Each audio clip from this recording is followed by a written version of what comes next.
नितिन की नई नई शादी हुई थी और वो रेखा के साथ फाटकपुर गांव में रहने आया था। रेखा एक पढ़ी लिखी और समझदार लड़की थी, लेकिन नितिन के पढ़ाई बचपन में ही छोड़ने के कारण कोई अच्छी नौकरी उसे मिल नहीं रही थी और वो पप्पू के दुकान से चादर और रजाई लेकर साइकिल से गांव-गांव में बेचने लगा। हमेशा साइकिल से गांव-गांव में चादर और रजाई बेचने के कारण गांव वाले नितिन को कोई इज्जत नहीं देते थे। इन सारी बातों से रेखा बहुत निराश हो गई। आप ये काम छोड़ क्यों नहीं देते हैं जी? मुझे अच्छा नहीं लगता जब आप साइकिल से गली गली में घूमते हैं। लेकिन मुझे कुछ और आता भी तो नहीं है, मैं और करूँगा क्या? वो सब मुझे नहीं पता, लेकिन आप ये काम छोड़ दीजिए और कुछ और करना शुरू कर दीजिए। कुछ ऐसा कीजिए जिसमें मैं आपका हाथ बटाऊंगी। अरे भाग्यवान, अगर मैंने साइकिल से चद्दर बेचना भी बंद कर दिया तो हम खाएंगे क्या और पहनेंगे क्या? मैं जानता हूँ तुम पढ़ी लिखी और समझदार हो, लेकिन मैं तुम्हारे कमाए हुए पैसों पर नहीं रहना चाहता। ये मेरे लिए शर्म की बात होगी। रेखा के कहने पर भी नितिन ने जिद नहीं छोड़ी और साइकिल से रजाई और चादर बेचने का काम करता ही रहा। एक दिन पप्पू ने नितिन को चादर और रजाई ले जाने से मना कर दिया। नितिन, आज से तुम्हें मेरी दुकान से चादर और रजाई लेने की कोई जरूरत नहीं है। तुम अपने घर बैठ सकते हो। लेकिन मालिक, ऐसा क्यों कह रहे हैं आप? मैंने क्या गलती कर दी है? इसलिए कि तुम्हारे गांव-गांव चादर बेचने से मेरे पास काफी शिकायतें आ रही हैं और वैसे भी हमें दूसरा आदमी मिल गया है जिसे मैं अपनी चादर और रजाई दूंगा। वो उसे बेचकर मुझे तुमसे ज्यादा मुनाफा देगा। मुझसे ऐसी क्या गलती हो गई मालिक? अगर आप ऐसा कर देंगे तो मैं क्या करूंगा? इस काम के अलावा मैंने और कुछ किया भी नहीं है। मुझे दूसरी नौकरी मिलेगी भी नहीं। अब इसमें तुम्हारी मैं कोई मदद नहीं कर सकता। अपना ध्यान रखना। नितिन हताश और परेशान होकर अपने घर चला गया। घर जाकर उसने सारी बातें अपनी पत्नी रेखा को बताई। कोई बात नहीं जी, मैंने आपसे पहले ही कहा था कि आप इस चीज को छोड़ दीजिए। अगर आप तभी मेरी बात सुन लेते तो आपको ये सब नहीं भुगतना पड़ता। तुम सही कह रही हो भाग्यवान। उस दिन मुझे तुम्हारी बात मान लेनी चाहिए थी। नितिन को निराश देखकर रेखा किचन से खीर लेकर आई और कहने लगी, मैंने आज आपकी पसंद की खीर बनाई है जिसे खाकर आप बेहद खुश हो जाएंगे। अच्छा, जरा चखाओ तो, कैसी बनी है? नितिन रेखा से खीर लेकर खाने लगता है। तभी उसके दिमाग में एक आइडिया आता है।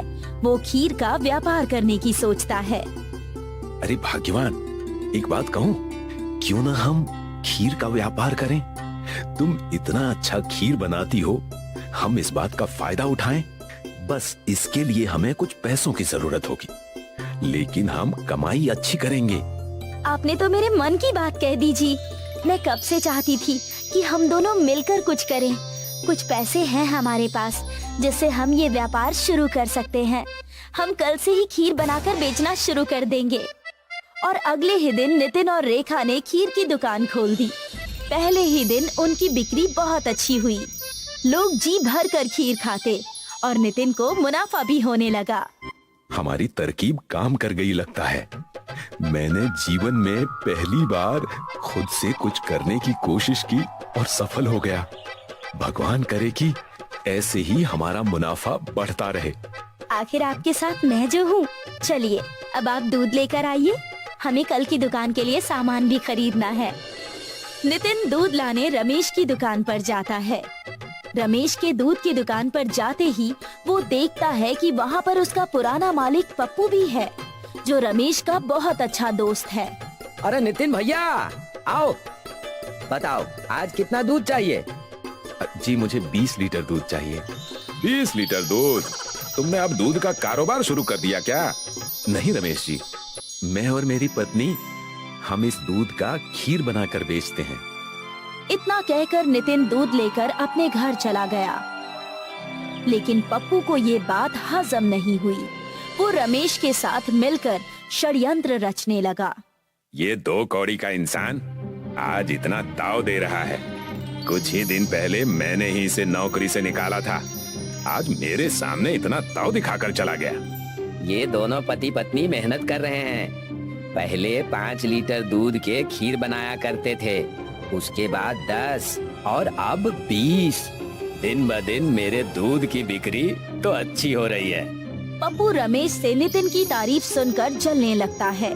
तो तुम सिर्फ दूध ही बेचते रहोगे या खुद भी कुछ करोगे? मैं तो कहता हूँ तुम खुद के खीर का व्यापार शुरू कर दो। मैं तुम्हें पैसे दूंगा और मेरा एक निठल्ला बेटा भी है जो आजकल कुछ नहीं कर रहा है, वो भी तुम्हारे इस व्यापार में मदद करेगा। सोच तो तुम्हारी अच्छी लग रही है और मेरी मंजूरी भी है, लेकिन मुनाफा आधा आधा ही रहेगा। पप्पू के कहने पर रमेश उसकी बात मान गया और उसने पप्पू के बेटे राजू के साथ मिलकर एक खीर की बड़ी सी दुकान खोल ली और व्यापार करने लगा। दुकान तो बहुत बड़ी थी, लेकिन ग्राहक बिल्कुल नहीं दिख रहे थे। इससे हैरान होकर बोला, आज ज्यादा ग्राहक नहीं है, जरूर सब उस नितिन की दुकान पर खीर ले रहे होंगे।